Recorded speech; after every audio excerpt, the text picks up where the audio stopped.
नमस्कार। आप देख रहे हैं आरबी पाली नेटवर्क और मैं हूं आपके साथ रामू वाजपेयी। जैसा कि आपको पता है कि सावन का महीना शुरू होने वाला है और सावन के महीने में भगवान भोलेनाथ की पूजा बड़ी धूमधाम से की जाती है। तो किस तरीके से पूजा करनी चाहिए और सावन के महीने में भगवान शिव की ही पूजा क्यों की जाती है, और तमाम सवालों के साथ में आज हम मौजूद हैं। हमारे साथ में आचार्य शत्रुघ्न मिश्रा मौजूद हैं। इनसे हम तमाम सवाल करेंगे और जानेंगे कि सावन का महीना भगवान शिव को क्यों प्रिय होता है।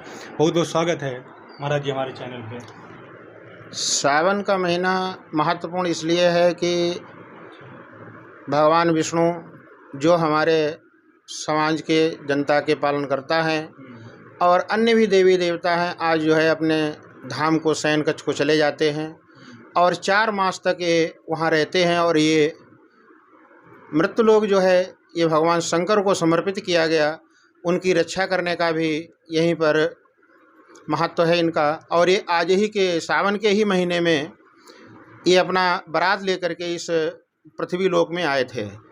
दूसरा है कि इसी दिन समुद्र मंथन हुआ था, तो उसमें 14 रत्न निकले थे, उसमें एक विष के घड़ा निकला था, जिसका यदि ये संसार में कहीं इधर उधर फैल जाता तो जनता के लिए हानिकारक था। इसलिए स्वयं शंकर जी ने इसको ग्रहण किया, और यदि शंकर जी अपने गले के नीचे इसको उतार देते तो उनके लिए नुकसानदेह था, इसलिए उन्होंने उसे ग्रहण कर लिया और गले के अंदर रखा, जिससे वो नीलकंठ कहलाए। और जब उनको उसमें विष इतना हो गया कि वो एकदम उसकी वजह से मूर्छित होने लगे, तो सबसे पहले देवताओं ने जलवर्षा की, उसके बाद ऋषि मुनि ने जलवर्षा की, उसके बाद सारे समाज ने जलवर्षा की। तभी से हम शंकर जी के ऊपर श्रावण मास में जल का एक महत्व है और जल देते हैं। इस बार जो है 59 दिन के सावन है, अधिमास भी है, 59 दिन के सावन है, जिसे हम लीप ईयर कहते हैं, लौंग का महीना है। तो अधिमास की क्या महत्ता है? देखिए, हर तीसरे वर्ष अधिमास आता है, लेकिन ये लंबे समय अंतराल के बाद श्रावण का मास जो है अधिमास में आया है। पहला पक्ष 15 दिन का जो है कृष्ण पक्ष है, ये श्रावण का रहेगा, और इसके बाद में जो दूसरा शुक्ल पक्ष का है वो अधिमास का प्रथम सप्ताह होगा, और कृष्ण पक्ष का अगला पक्ष सप्ताह होगा वो अधिमास का दूसरा सप्ताह पक्ष होगा।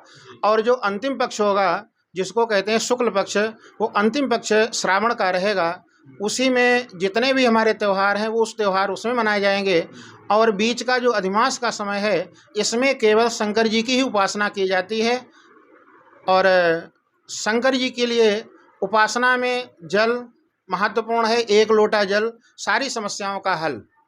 शंकर जी का अर्घा उत्तर की ओर ही क्यों रहता है, ये भी हम आपको प्रश्न बता रहे हैं कि एक बार रावण शंकर जी की पूजा कर रहा था, तो उस समय उसने सारी 10 दिशाओं का आवाहन कर दिया।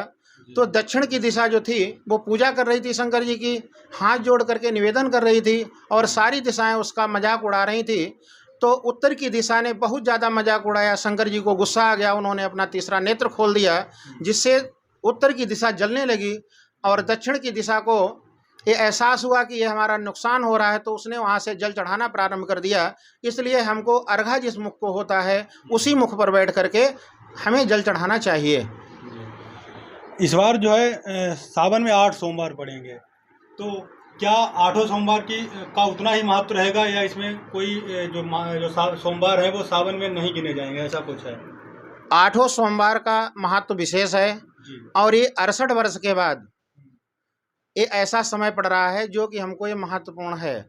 सोमवार जो है शिव का ही व्रत रहा जाता है, और यह संतान के लिए महत्वपूर्ण है।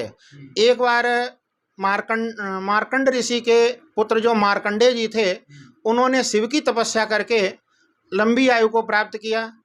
एक व्यापारी था जिसके कोई संतान नहीं थी, वो शिव भक्ति में लगा हुआ था। तो पार्वती ने शंकर जी से कहा कि स्वामी देखिए, ये भक्त आपकी बहुत पूजा कर रहा है, आप इसकी ओर देखिए। क्या देखें देवी, ये संतान के लिए पूजा कर रहा है, इसके संतान 7 जन्म तक नहीं है। तो कहा नहीं, इतनी पूजा कर रहा तो कुछ तो महाराज करिए। तो उन्होंने कहा ठीक, जो होगा वो भी कम आयु का होगा। तो उसने शंकर जी ने, भगवान भोलेनाथ ने उसे स्वप्न दिया, और उसके एक संतान हुई जिसकी अवस्था 16 वर्ष ही थी। तो वो बालक भी पूजा घर में देख रहा था कि सब पूजा कर रहे, तो वो भी पूजा करने लगा। जब उसकी अवस्था जीव निकट आती गई, तो वहाँ से उसने अपने मामा से कहा कि चलो बनारस चलते हैं, भोलेनाथ के दर्शन करेंगे। और हर स्थान पर वो देवालय में रुका, यज्ञ आदि किया। तो बनारस के राजा के यहाँ जब वो पहुँचा तो उसने देखा कि राजा के बालिका की तैयारी, विवाह की तैयारियां हो रही हैं। तो उसके एक दुपट्टे पर लिखा हुआ था बालिका के कि तेरा वर शिव का यज्ञ कर रहा है, वही तुम्हारा वर है, और जो वर आ रहा वो कान्हा है। राजा को बताया। राजा को भी चिंता हुई कि राजा की लड़की है और कान्हा वर होकर के जाएगा तो बहुत दिक्कत वाली बात जी। तो जब वो वहाँ से पूजा करके वापस हुए तो उन्होंने कहा चलो जिन जिन स्थानों में पूजा की है उन स्थानों पर होकर चलेंगे। बनारस पहुँचे तो बनारस में जब उसी मंदिर पर पहुँचे तो वहाँ राजा अपनी कन्या के साथ उपस्थित थे। राजा ने देखा कि लड़का बहुत सुंदर है। उसके मामा से कहा तो मामा धन आदि के लोभ में आ गए और आकर के उन्होंने शादी कर ली। राजा ने उन्हें धनदान दे करके विदा किया और वहीं शंकर जी ने उसको शतायु होने की आशीर्वाद दिया जी। किस तरीके से पूजा करनी चाहिए? पूजा करने का सही तरीका क्या है? शिव की पूजा चाहे जैसे कर ले, न कर पाओ सोते जगते जैसे कर सको वैसे अच्छा है। और यदि आप नास्तिक हैं तो नास्तिक होने पर जैसी आप पूजा करेंगे वही भोलेनाथ को स्वीकार है। यदि आप आस्तिक हैं, उसमें कहीं पर भी कोई त्रुटि करते हैं तो आपको उसका निष्फल दुष्परिणाम जरूर भोगना पड़ेगा। इसलिए या तो जानकारी हो तो उस प्रकार पूजा करें, न जानकारी हो तो जैसे कर लें वैसे ठीक। सावन में बेलपत्र चढ़ाए जाते हैं, तो बेलपत्र चढ़ाने के पीछे क्या महत्व है? सावन में 5 बेलपत्र का महत्व है जी। पहला बेल जो है नंदी के ऊपर लंबा लंबा करके रखना चाहिए नीचे की ओर। दूसरा, जहाँ पर कार्तिकेय और गणेश जी का स्थान है वहाँ पर लंबाई में ऊपर करके चढ़ाना चाहिए। तीसरा जो है पीछे की ओर चढ़ाना चाहिए और 2 बेलपत्र उसके बाद शिवलिंग के ऊपर चढ़ाना चाहिए। कुछ लोग भगवान भोलेनाथ को भांग धतूरा आदि चढ़ाते हैं, तो क्या भोलेनाथ को ये चढ़ाना चाहिए? वैसे इनके लिए 4 ही पुष्प महत्वपूर्ण हैं। एक मंदार का है, एक कनेर का है, एक अपारिजात का है और एक वो सफ़ेद फूल जो दमयंती को प्रसन्न था। हाँ। वो हम भूल रहे हैं जी। बस ये 4 पुष्प हैं। उसके बाद जो भी चढ़ा सकें। वैसे लोग उसका गुड़हल का पुष्प चढ़ाते हैं। गुड़हल का पुष्प बहुत ही वर्जित है। यदि किसी ने चढ़ाया और आपने देखा है शंकर जी के ऊपर गुड़हल का पुष्प चढ़ा हुआ है तो उसको हमें हटा देना चाहिए। मतलब कुल मिला के भांग धतूरे का कोई विशेष महत्व वर्णन नहीं है। चूँकि ये नशा करते थे, भांग घोट के पीते थे, इसलिए लोग कहते हैं इनका प्रिय भोजन है, प्रिय वस्तु है, इसलिए उनको प्रदान करते हैं जी।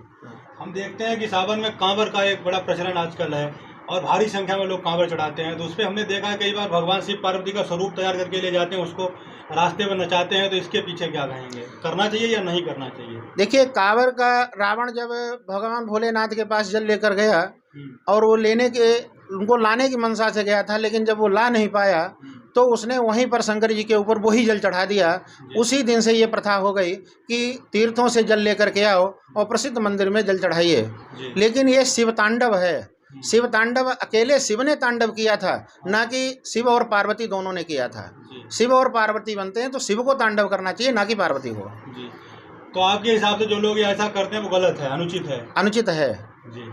अच्छा, आजकल व्यस्तता भरी जिंदगी है हर आदमी की, तो कोई ऐसा सूक्ष्म पूजा पाठ है भगवान शिव को जिससे प्रसन्न किया जा सके सावन में स्पेशली? कुछ नहीं है, आप केवल उनका नाम ले लो जी। श्री शिवाय नमस्तुभ्यम, ओम नमः शिवाय जी। बस इतना आप मन में ले लो, 5 बार ले लो, बस वही आपके कल्याणकारी है।